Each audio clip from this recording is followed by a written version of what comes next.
Olá pessoal, estamos aqui mais uma vez. Hoje nós vamos continuar as nossas aulas da disciplina de Educação Física e hoje nós vamos fazer a nossa videoaula número 4. E essa aula é para o 6º e 7º ano do ensino fundamental. Eu sou o professor Maurício, sou professor de Educação Física da Escola Luísa Parasil Borges e hoje nós vamos falar sobre duas coisas importantes para a disciplina de Educação Física, que é o lazer e as suas diversidades. Só que antes vamos recordar um pouquinho sobre a aula passada. Então na última aula, na aula número 3, nós conversamos um pouquinho sobre o que são habilidades físicas e sobre a cultura corporal do movimento, o nosso repertório motor. As habilidades, elas são movimentos essenciais para o ser humano. Então como o andar, o pular, o saltar, rastejar e etc. A cultura corporal de movimento, então, é todo o conjunto dessas manifestações de movimento. São manifestações históricas que são expressadas através do movimento, do mexer-se. Então, quando nós mexemos, nós estamos manifestando essa cultura de corpo, essa cultura corporal. Então, hoje, como eu disse para vocês lá no primeiro slide, hoje nós vamos falar sobre o lazer e sobre as suas diversidades, né? Quais os tipos de lazer que nós temos, né? Então, o que é o lazer? Né? Primeira coisa, eu pergunto para vocês, o que é lazer? Lazer é um tempo livre, né? Que dispõe uma pessoa. São movimentos feitos por quem não está trabalhando. São movimentos feitos naquela hora que nós não temos obrigação nenhuma, naquela hora que nós estamos relaxando. Então ir à praia, assistir televisão, mexer no celular, jogar bola com os amigos, fazer uma brincadeira, tudo isso nós podemos considerar como formas de lazer, de manifestações de lazer. Podemos definir o lazer como um tempo de recreação, um tempo recreativo, é um tempo de diversão, onde o indivíduo que organiza. Então sou eu que organizo o meu tempo de lazer, não é ninguém que fala para mim, agora você vai ter o seu tempo de lazer. Não, o tempo de lazer ele é escolhido por mim. Eu escolho o tempo de relaxar, eu que escolho o tempo de ter essa recreação, esse tempo recreativo. Né? E para que serve o lazer? Por que eu preciso ter lazer? Por que eu preciso ter esse tempo para mim? Para eu satisfazer minhas necessidades básicas. Né? Então eu preciso ter o lazer para quê? Para que eu relaxe. Né? Mas o lazer também não é considerado aqueles momentos que eu faço as minhas necessidades básicas de casa, como por exemplo, comer e dormir, a gente não considera elas como lazer. Elas são necessidades já nossas. Tipos de lazer. Então nós temos alguns tipos de lazer que acontecem nos nossos lares, nas nossas casas e até no nosso trabalho nós temos alguns momentos de lazer. Vamos ver eles. O primeiro lazer que nós temos é o lazer doméstico, que é o lazer que nós fazemos na nossa casa. O que você faz na sua casa para relaxar? Você assiste televisão? Você joga videogame? Você brinca com o seu amigo? Você brinca com o seu irmão? Você conversa? Todos esses tipos de lazer são lazeres que nós costumamos fazer com a nossa família. Então nós chamamos esse lazer de lazer doméstico. Nós temos alguns exemplos aqui, ó, como por exemplo, eu já disse, olhar a TV, fazer um jogo de tabuleiro, jogar dama, dominó, baralho com alguém, ou até navegar na internet. Todos esses tipos de lazer, eles fazem parte de um grupinho que nós chamamos de lazer doméstico, que é aquele lazer feito na nossa casa. Nós temos também o lazer turístico. Quem aqui não gosta de viajar, de ir para a praia, né, conhecer algum lugar diferente? Essas coisas, né, quando você viaja, você também está fazendo um lazer. E nós chamamos esse lazer de lazer turístico. Então ele abrange as viagens, os passeios, as excursões e está tudo relacionado quando você conhece algum lugar ou quando você vai para algum lugar que você não está tão acostumado. Como por exemplo ir à praia durante as férias. Nós ainda temos um tipo de lazer que ele pode ser feito até no ambiente de trabalho. Mas professor, você disse para mim que no trabalho não tem lazer, né? O trabalho não é considerado um lazer. Mas existem alguns momentos que a gente pode fazer lazer no trabalho. Existem algumas empresas que disponibilizam alguns minutinhos. E esses minutinhos, eles são para justamente o funcionário se voltar, né, ativo. Então ele descansa um pouquinho, ele vê um pouquinho de TV, ele descansa após o almoço, ele conversa com outros funcionários, ele faz yoga ou academia nos lugares que tem. E esses momentos eles são chamados de lazer trabalhista, porque eles são feitos fora de casa, no local de trabalho. mas não durante o trabalho, né? Durante o trabalho a gente sabe que não é lazer. Lazer escolar. Mas professor, até na escola tem um lazer? Lógico que tem. Ele pode ser visto o lazer durante o recreio. No recreio você não brinca com os seus amigos? Você não conversa? Você não sai um pouquinho daquele ambiente de sala de aula e vai descansar um pouquinho a cabeça? Esse é o lazer escolar. Por que ele é lazer escolar? Porque ele é feito na escola. Então nós estamos também nos divertindo na escola. Então aqui, ó, nós podemos usar aqui, até algumas aulas elas podem ser também divertidas, elas podem trazer um lazer para nós. Então aqui, ó, uma pintura na aula de artes, um torneio interclasses, olha aí, quem não gosta de um torneio de interclasses na aula de educação física?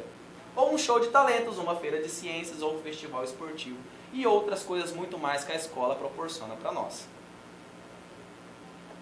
Nós temos algumas coisas no lazer, né, que elas são diferentes daquele lazer que acontecia há alguns anos atrás. Então os nossos pais, os nossos avós, eles tinham formas de lazer diferentes das formas de lazer que nós temos hoje.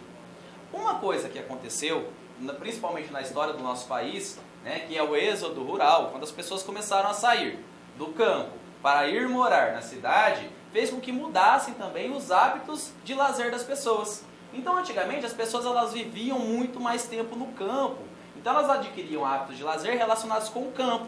Então a pesca, a caça, o andar, o fazer trilhas, o subir em árvores, o nadar no rio, tudo isso fazia parte do lazer que os nossos pais, nossos avós vivenciaram.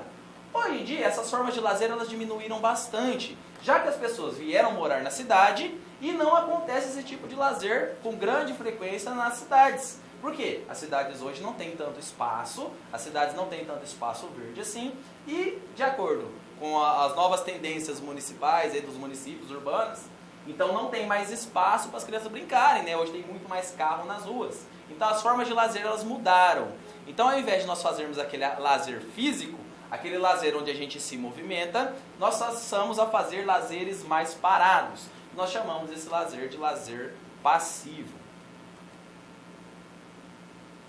Então, aconteceu um outro fenômeno também, na última metade, aí, no finalzinho do século XX, chamado internet, que fez com que as pessoas se conectassem mais a aparelhos eletrônicos. Então hoje, as pessoas elas passam muito mais tempo na frente de um celular, na frente do computador ou na frente da televisão. E graças à internet, né, nós passamos a ter um acesso a grandes informações e as pessoas ficavam mais tempo em casa. Não quer dizer que esse lazer seja um lazer ruim. Então assistir televisão, ficar no computador e no celular também são formas de lazer. Mas nós sempre vamos dar prioridade para aquele lazer que nós nos movimentamos, que nós chamamos de lazer ativo. Porque lembrando, nós precisamos nos movimentar. O movimento faz com que o nosso corpo ele produza substâncias que fazem melhor para a nossa saúde. Nós iremos então agora observar e comparar algumas mudanças de comportamento que tinham no lazer antigo e no novo tipo de lazer hoje que nós estamos fazendo hoje nessa nossa nova sociedade. Então aqui nós tínhamos antigamente o carrinho de rolemã. Então para quem não conhece o carrinho de rolemã, era um carrinho que ele tinha rodinhas pequenininhas e ele era controlado pelos pés. E ele era colocado numa ladeira e as crianças desciam. Então essa era uma forma muito utilizada no final do século XX, dos anos 70, 80, 90. E hoje, nós quase não encontramos esse tipo de brincadeira. Hoje, qual que é o maior lazer que nós encontramos? Os jogos eletrônicos, principalmente no celular. E esse lazer é um lazer passivo. Por quê? A gente não se movimenta. A gente movimenta apenas os polegares. E a gente, não quer dizer que esse lazer seja ruim, mas a gente sempre prima por lazeres mais ativos, lazeres que movimentam o corpo. Outro exemplo aqui, o esconde-esconde. Mas não quer dizer que nós não brincamos de esconde-esconde hoje, mas é muito menos. As crianças antigamente brincavam quase que todos os dias.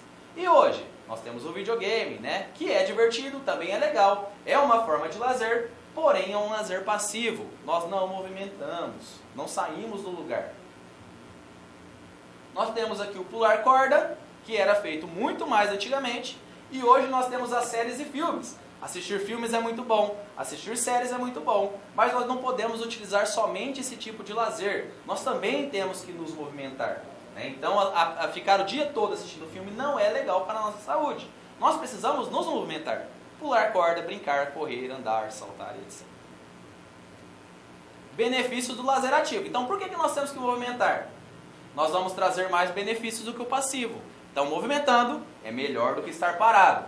O lazer ativo exige do indivíduo uma série de decisões no aspecto físico. Então, eu preciso começar a correr, eu preciso me movimentar, eu preciso fazer uma regra para fazer uma brincadeira. Então, eu preciso tomar uma atitude. E isso é mais benéfico do que ficar parado. Quais outros benefícios do lazer ativo? Para o nosso corpo, o nosso organismo. Combate ao sedentarismo. Então, nada de ficar parado, começamos a nos movimentar. Prevenção da obesidade. Então, fazendo movimentos, mexendo o corpo, nós podemos prevenir a obesidade, que talvez seja a nossa doença do século. Fortalecer os ossos, fortalecer as articulações. Melhorar a saúde também da nossa cabeça. Lembra-se, corpo são, mente sã. Sugestões de atividades para a gente fazer nessa pandemia. Professor, mas você pediu para nós movimentarmos. Mas como que nós vamos movimentar nessa época de pandemia? Temos algumas ideias para vocês aqui. Caminhar, pedalar e correr. Mas professor, não podemos juntar pessoas. Eu posso caminhar em volta do meu quarteirão de casa, posso caminhar em casa, posso pedalar ali pertinho da minha casa, nada de grupos. Correr, posso correr ali no quintal da minha casa se tiver espaço. Observar também, aqui ó, uma dica para vocês, observar a qualidade do solo. Para quê? Para não prejudicar as articulações. Né? Eu também não posso correr em qualquer tipo de terreno, porque senão eu posso prejudicar as articulações, tanto do joelho, como do tornozelo, quadril e até das costas. Então aqui, ó, como eu disse para vocês, vamos evitar sempre também as atividades coletivas. Agora não é o momento, né, que contém aglomerações. Dar preferência sempre para atividades individuais. Então no máximo 3 pessoas e sempre com aquela distância adequada. Usar a criatividade, né, com os jogos e brincadeiras. Mas como que eu vou usar a criatividade, professor? Nós vamos, nas aulas, dar bastante dicas para vocês de atividades para que vocês possam fazer em casa também. Utilizar esse tempo de pandemia para fazer atividade, não ficar parado. Então estamos em casa, mas nós não devemos ficar parados. E para nós terminarmos, né, há sempre aquele recadinho do finalzinho da nossa aula, né? Nós devemos sempre utilizar a máscara para sair de casa, então fazer a atividade. Eu posso fazer a atividade, mas sempre em distância de uma outra pessoa, nunca em grupos. Utilizar o álcool gel nas mãos, lavar sempre as mãos, né? Então em contato com algum outro objeto, em contato com alguma outra pessoa, utilizar sempre o álcool em gel. E sair de casa somente se for necessário. Então, ó, vou fazer a atividade, faço a atividade e logo eu já retorno para casa. Coisa rápida, né? Não posso ficar muito tempo fora de casa também. E evitar fazer sempre as atividades com aquele número grande de pessoas. Então, um forte abraço para vocês, até a próxima aula. Né? Fiquem um abraço muito grande aí. E sempre não esqueçam, fazer a atividade física, não esquecer, sempre utilizando as práticas de segurança para a gente fazer a atividade. Forte abraço para vocês.